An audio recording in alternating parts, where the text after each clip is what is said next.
Thank you, Dr. Grimes.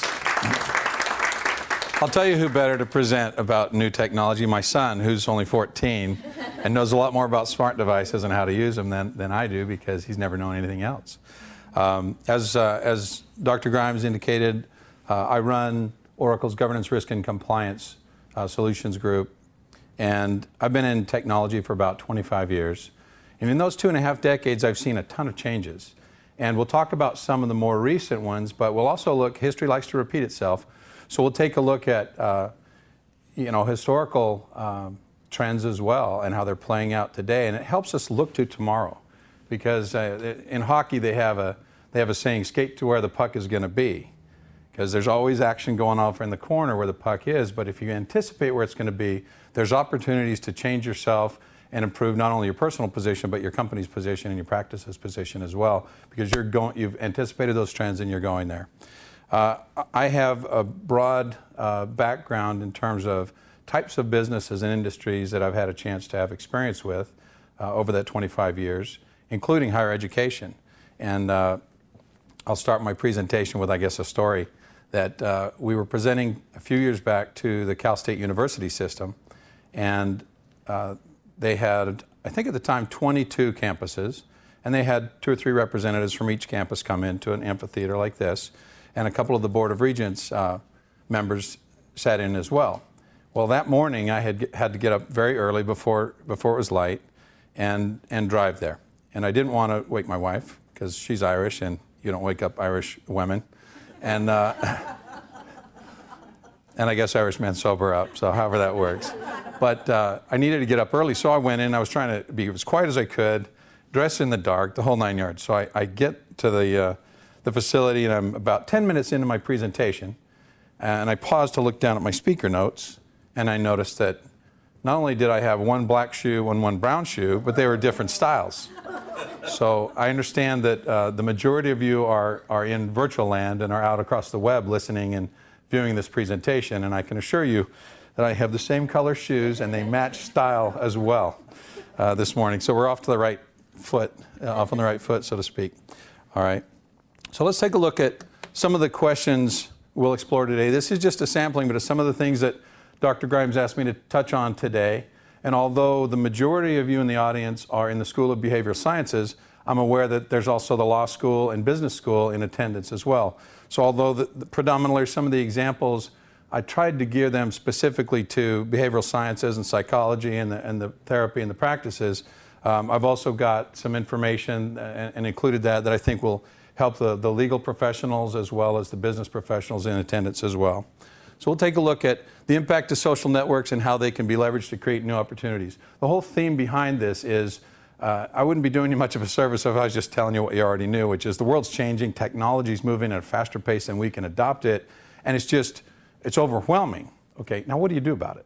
So that's what we'll explore a little bit, to create opportunities to skate where the puck is going to be, and give yourself and your company an opportunity to advance themselves beyond what they would if they just followed the herd.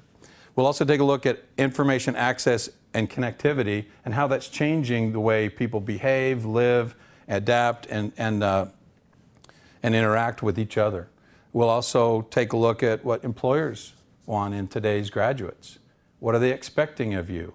Whether you're a new student entering the workforce, whether you're someone who's changing careers and you're at the university because you're changing careers, or you're looking to extend and enhance your existing career, it all applies. When you graduate and when you finish your studies, there's going to be some expectations for the use of technology, for your experience with the technology, et cetera. We'll take a look at that. And how is advanced technology changing different industries? We'll focus again today on the 3 that I mentioned. And then, hey, let's not leave out our kids. They've never known anything else, and they will be. Generation Y and Z will be the workforce of the next 10 to 20 years. With baby boomers retiring, even though with today's stock markets, that might have pushed out a little bit, they're still going to retire. And I dare say, if you're 58 and, someone is looking to have a candidate come in and have a 20-year grooming path in their corporation, they may look at 25 and 27-year-old over a 58-year-old because they know you're not going to be there during that time. So I think we need to embrace that, and they expect, that whole generation expects to interact with each other and interact with their peers in a whole different way than we're used to. And we need to be ready for that, and we need to embrace it. So through this presentation, I have a couple of videos, and the first one, Colby, if you'd cut that off, it kind of underscores what I'm referring to.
So let me, while we're switching back to the presentation, let me recap a couple of statistics, because there were a lot of metrics and facts flying at you in that presentation, but I think that's appropriate. The pace of change, the pace that information was coming at you made me feel like, holy, why can I get off, you know?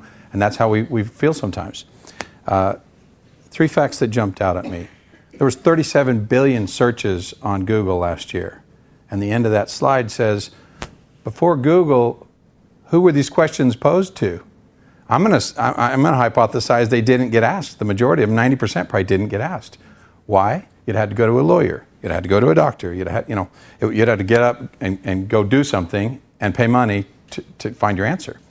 And this is a really good example of how we're talking about everything about these fundamental shifts in paradigms, the advance of technology. It really, if you boil it down to its most base element, it's about information and communication. That's really it. So what has it done to us? Our ability to communicate and have and share information is greatly enhanced. And information is power. So we become more empowered, or can become more empowered, and our ability to interact with each other is greatly enhanced. Another statistic on that was that the number of internet devices, did you catch that? In 1984, there was 1,000 internet devices. About 10 years later, or 8 years later in 1992, there was 1 million. And in 2008, there was 1 billion.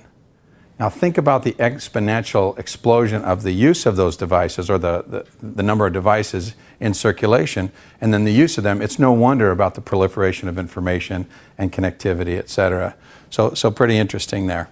And I think the third stat is almost 1 billion, almost 1 million songs were downloaded illegally just in the time that we spent watching that. So we'll take a look at it. Let's drill down on some of this information.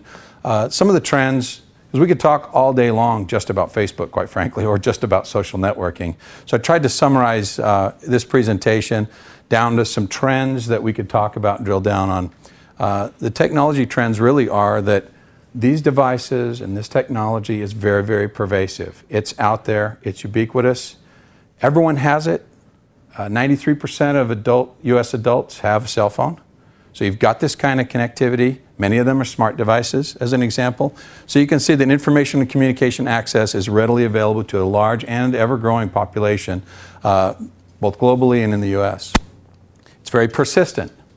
Keeps coming at you, doesn't it? Just like that presentation. It kept putting information at you. It keeps advancing. The amount of change is amazing. Technology advances about 5-fold every decade. And that's been accelerating. So it's going to continue to come at us. It's very persistent. It's going to keep coming at us. And I think the biggest changes that I noticed, and you'll see later in the presentation, is instead of waiting for corporations to come up with the new neat thing or the content or information or the widget or gadget, we're all doing that now. We'll see later how soon you'll be able to program your own applications on your smartphones. I'm not a programmer, but supposedly I'm going to be able to make dream up an application that would suit my needs, create it right on my iPhone, and then share that with others that have a similar problem or similar need, and they'll be able to use that. That kind of thing where it's truly viral. At that point, you've just got anybody with a good idea is no longer fettered and restricted by, I don't have an IT guy, I don't have an IT budget, I don't have a server. All those exist out there. You're going to see those kinds of things will create tremendous opportunity for sharing information, getting problems solved, et cetera, and we'll be doing them much more quickly. You'll see that. So they'll continue to persist. And then the last of the 3 Ps here is hyper-personalization. You'll see that more and more there'll be a tailorization, a personalization, and I'll give you some specific examples of that from some of the companies that I'm giving board-level advice to on how to skate where the puck's going to be. And I'm fascinated at what they're coming up with. They'll have a kernel of an idea. You'll think about new industries and new markets, and they can use the same technology to expand their business into those in a way that really dials in the personalization. And it's a little bit scary how much information is out there now about each of us. And we'll talk about that a little further. I'd say it kind of started back when you did your first grocery store card and what was that, a rewards card, or the loyalty cards, and they started knowing exactly what Dan Rawlings bought in his shopping basket last Tuesday and every other day, that I've been there. Unfortunately, I don't shop all that often, so they don't have very much on me. But, okay. So, we'll drill down on these now. In terms of pervasive, you can see, again, 93% of adults own a digital phone. Facebook has over 500 million users. 200 million joined just in 1 year, a little less than a year, 10 months. And this is staggering. 96% of children born this millennium, so since 2000, are members of social networks. Facebook, Twitter, MySpace. It's 96%. And what that means is our 10-year-olds, our 8-year-olds, our 7-year-olds, not only did have they never known a world that didn't have a cell phone and instant on-demand texting. When I was young, if I wanted to see if Jimmy wanted to play, I rode 3 blocks over to his house on my bike, and I knocked on the door, and Mrs. DePietro, can Jimmy come out and play, And now they text, hey, what's up? And then I hear bloop, about 3 seconds later, and it's, can I come over? And it's all good. So they're used to an accelerated amount of kind of supply and demand of information. And you probably noticed my kids call me old because I might pause as I reflect before I give them an answer, because they're so used to information coming quickly. So these children are very soon going to enter the workforce. And not only will they have only known smart devices and things like iPhones, they also will be members of a social network or social media that allow them to just have an information exchange as part of their daily routine, either from their smartphone or from their laptop or whatever their device is.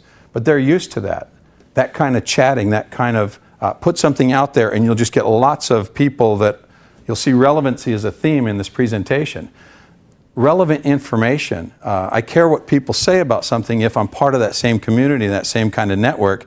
There's a commonality, whether we're talking about motorcycle riding or whether we're talking about physics or whatever. I put something out there and I get a lot of very relevant information. I'm not being marketed to and spammed and that kind of thing. That creates a whole different dynamic among our kids, where they're used to that level of relevancy. And so I think that helps them get to the point more quickly. It also helps them get to the answer more quickly. So let me tell you a few stories. The last holdout, you guys didn't know this before this morning. I'm glad I could bring you news. The last holdout is now using internet-based email. Do you want to know who the last holdout on the internet mail was? My wife, Catherine. Okay, let me tell you this story. And this is only 2006, about middle of 2006. I'm going to take you back up 4 short years. And I had a BlackBerry, and I was traveling a lot at that time, probably 3 or 4 days out of the week. And we've got 4 kids, and she was pretty much running the house while I was gone. So there was a lot of frustration with needing to ask me a question about something or take the car in for new tires or whatever. And I'd be in a meeting, and when I'd come out, I'd phone her back. But then if I didn't get her, there's a lot of phone tag. But at the end of the day, that whole day went by, and she couldn't take the car in or do whatever we were end up talking about. So I had this great idea. I said, why don't you just get on like a Hotmail account or Gmail account or something like that, and you can interact with me on my BlackBerry, and I'll see it wherever I am, and I can just answer back, and you'll have it. It doesn't really matter if we can connect live or on the phone. We're going to be able to converse and have dialogue there. And she was used to working back in the day when companies had their own private network. So sure, all the employees were connected and you could email each other, but nobody outside the company, right? Because they had paid for that big communication infrastructure. So she was kind of puzzled by that. I said, well, email, Gmail, Hotmail, what are you talking about? And I said, oh, it's just an email, it's a free email server out there. But how do you use it? Who owns it? And I said, oh, it's just part of the internet. And she said, oh, the internet's a fad. It'll never catch on. So I've convinced her. Later that year, we tried it out. We set up an account, and it actually worked. So she's now a convert, and so the last holdout is using internet-based email. Smart devices and social networks, e-books, GPS are changing fundamentally the way that we live and work, and vacation, and the whole 9 yards. Anybody recently been on vacation here in the audience? Good. Did you try to get away from technology, get away from email? Did you try? See, I'm a sailing captain, and I have to literally go sailing in places like Tahiti and far-flung Caribbean locations to get away from cell towers and cell networks. And then I can use the excuse, oh, I didn't know about that. I was gone. So it's coming at you. I mean, we talked about how it's pervasive, and it's coming at you. And all of these things, like even GPS, you'll see later how the beauty of having GPS, global positioning system, in your phone to tell you wherever you are and being able to quickly see that there's an ice cream shop just 3 blocks away and it's a hot day and off I go. That also allows marketers, the government, et cetera, to know where you are at any time. So there's some interesting dynamics that go along with that, but still advanced technology that wasn't around when I first started sailing. It was mid-90s. And they didn't have GPS really wired yet. They had all these other difficult to operate kinds of location devices, et cetera. And even when they came out with GPS and we started using it in sailing, the military had them coding it or scrambling it so that it was about 18 feet off of your location, which is good enough for sailing. But I guess you couldn't put a bomb. You know, the idea was if we make it precise, they could do what we do. So I think that was kind of interesting. YouTube basically provides expertise everywhere for everyone.